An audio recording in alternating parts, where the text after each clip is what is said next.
What's up, everybody? Welcome to Among the Fence, my YouTube channel where I do music reviews. My name is Aaron. Today we're checking out the new album, I Write to You, My Darling Decay, by the Black and Symphonic Deathcore band A Wake In Providence. This is the fourth studio album from the New York-based band. They formed in 2010, and they laid claim to being the pioneers to the symphonic subgenre of deathcore. This is also the band that Will Ramos made his debut in and forever changed our little lives. He appears on their first album, Insidious Phase 2, which is just a re-recording of their first EP, Insidious, with 2 more songs. And honestly, it does sound a lot better with Will, due to his vocals cutting through a lot more and probably just the mix in general. They got a new vocalist, Adam Mercer, for their next EP, The Black Sun, The Blood Moon, and he fit right in. I would be willing to say that he is what Will Ramos is today, just back then. They also improved their songwriting and their production quite a bit. Lots of fans really love Insidious Phase 2, but I feel like this is where A Wake In Providence really started the bloom. And they just kept getting better and better, dropping the single God Killer, which is one of the best songs that they've ever written to this day. And in 2022, they released their previous album titled Eternity that got a lot of mixed reviews from fans. I personally loved it, but it did have some Lorna Shore qualities to it just because of the genre, and the cleans didn't really work for everyone. Personally, I thought it stood out a little bit more because everybody was really over the hype of Lorna Shore. So when another band came out that sounded similar, they were already over it. But I feel like they used their synth in a more unique and a little bit more conservative way. And to me, it just made me even more hyped for the news of this next record coming out, especially when I saw the first single for it, Mournful Benediction featuring Ben Dur. And earlier this year, the vocalist Adam, his sister, passed away. And this album isn't necessarily about her, because it would have some pretty negative aspects if it was. This is more about the torment of grief and loss and how it could really wreck your life, especially when it's so intense, like what he experienced, or just kind of in general. And this song starts off with clean vocals, and it really sets the tone, the narrative for this album, which I feel like is an album that has a lot of narrative aspects in general. The drums and orchestration are intense and haunting. It becomes even more so in the verse with the distorted vocals. There's some female vocal stuff going on, very opera-esque in the pre-chorus. It took some time to get used to.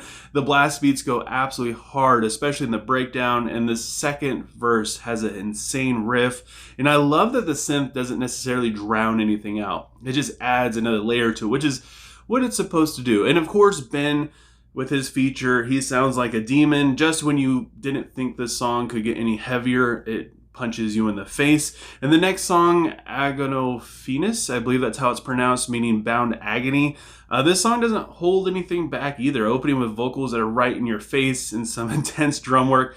The storytelling is absolutely great, and you really get into the imagery. The clean vocals almost tell of like a hero's tale and like a point of view kind of aspect, while the growls are telling about like the torments and the actual story itself. It gives almost like a theatrical presence, like watching a darker version of Lord of the Rings. And then we have the opening track, The Maddening, which really sets you up for this mournful kind of soundtrack experience. The music has a pulsing rhythm, while the cleans and the distorted vocals share almost like a dialogue. The antagonist is talking about writing his story down in the lyrics. So it's like the clean vocals are talking about what he's doing, what he's planning on writing down, and the distorted vocals are explaining the torment and the very sad, sorrowful emotions that he's feeling.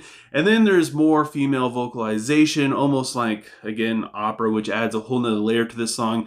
Agony, My Friend, is a stringed instrumental that is a great transitional piece, and the same kind of sound is brought back again in the intro of And Through the Fog She Spoke. And this song definitely takes its time. It builds up with pounding drums and snarling vocals that pop up here and there. Without you even knowing it, it smoothly transitions into a chaotic riff. The lyrics are more story focused, making it really easy to get drawn in And even if you can't understand what's being said, you're just captivated by this. And the breakdown feels like something ominous is coming. Then it goes into the next song, Whispers, which starts off with whispers and more opera singing. The different vocal layering is phenomenal. Just there's opera vocals, and then there's distorted vocals, and there's clean vocals, and none of them are really battling for the top position. They're all working in harmony, and it just sounds so freaking good. It builds up into a fast riff with quicker vocals, and I just love the duet between the clean and the distorted. Again, they're not battling out. They're saying the same thing. They're working together.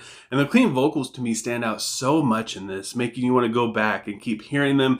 This is easily one of my favorite songs off of this album, especially the sweet, sweet tone on that guitar solo. And that brings us to the title track.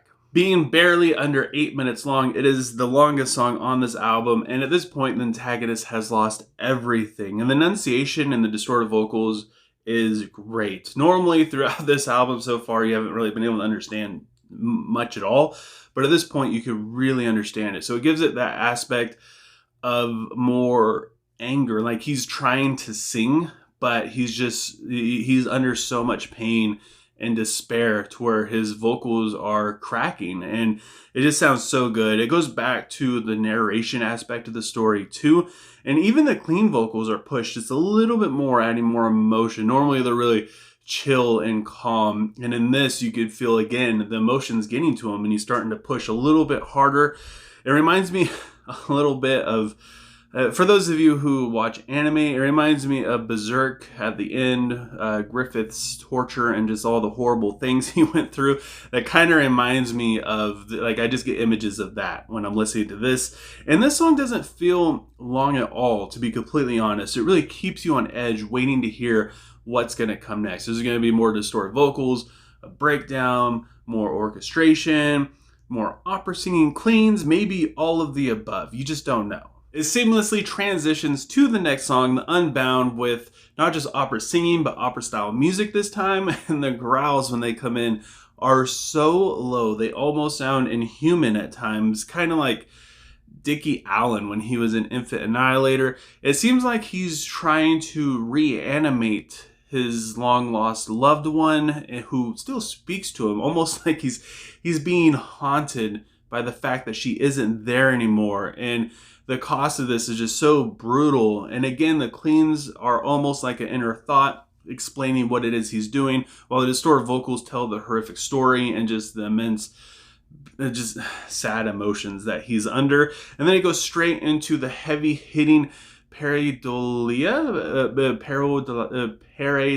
I'm not really sure how to pronounce that, but it means when you see faces in inanimate objects. A lot of people see faces in like cars, like the front of a car, like the headlights, and the grill looks like a mouth, or even like wall, like electric outlets. They look like faces to people. I've always kind of seen faces in things. I remember when I was in school, the back of the chairs, it had two screws, and the bar would go down and it would end at the desk. So it looked like a sad face. It's probably just because I was really sad when I was in school. And this song starts off with a breakdown.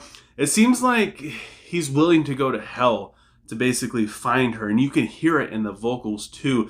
The desire that he has to find her is just, it's really intense. He's seeing her literally everywhere, and her face is haunting him even when he closes his eyes. And that brings us to the closing track, the Mournful. And this definitely feels like the climax to the story, masterfully combining all of the sounds that we've heard so far. The distorted vocals and the opera singing sound so freaking good together. The cleans aren't as sorrowful sounding this time, and they have a lot more to say, and it's more of a talking kind of pace rather than, theatrical kind of thing.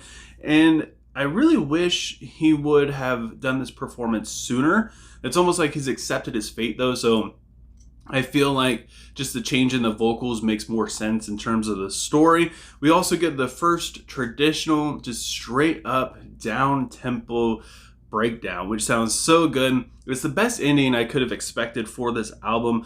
Part of me was expecting them to go with like a slow song with more opera singing and just bringing everything down. And I'm really glad they didn't go that route, because this is probably the best song on the album, to be completely honest. I absolutely love this album. Sure, at times it can feel like they're doing the same thing over and over and over again. A lot of the songs sound kind of samey, but it also works really well because I feel like this album is just telling one big story. And I know I'm kind of old school when I say this, and a lot of you might roll your eyes or whatever, but I feel like this album is best listened to all in one sitting, and you're not doing anything else, but you're just sitting there reading the lyrics along with it. That way you can really take in the story. The orchestration is used so well. It's not a centerpiece. It doesn't take away from anything else whatsoever. The clean vocals, while different, are used brilliantly, but I just wish they weren't doing the same thing in every single song. You don't really get a change up in the clean vocals until the final track. Without reading the lyrics or paying attention to what they're saying, it literally could sound like he's just saying the same thing every single time. All in all, I absolutely enjoyed this record. The opera vocals are something that I've never heard before in deathcore. It was a pleasant surprise. It was a great experience. I loved it. It really communicated the feelings of loss and grief very, very well. So with all that said, I gotta give I Write to You, My Darling Decay by A Wake In Providence at 8.2 out of 10. But I want to know what you guys think. Leave a comment below letting me know what you thought of I Write to You, My Darling Decay. Let me know what your favorite song is and what you would rate this album. And also, if you enjoyed this video, don't forget to give it a like. Doing that helps out so much with YouTube's algorithm. And if you want to support me further than that, don't forget to subscribe and ring the bell icon. Do any of those things just does so much for me. And even if you don't, just thank you so much for taking time out of your day to listen to me talk about music. And I hope you have a good rest of your day or night whenever you happen to be watching this. And I will talk to you guys next time.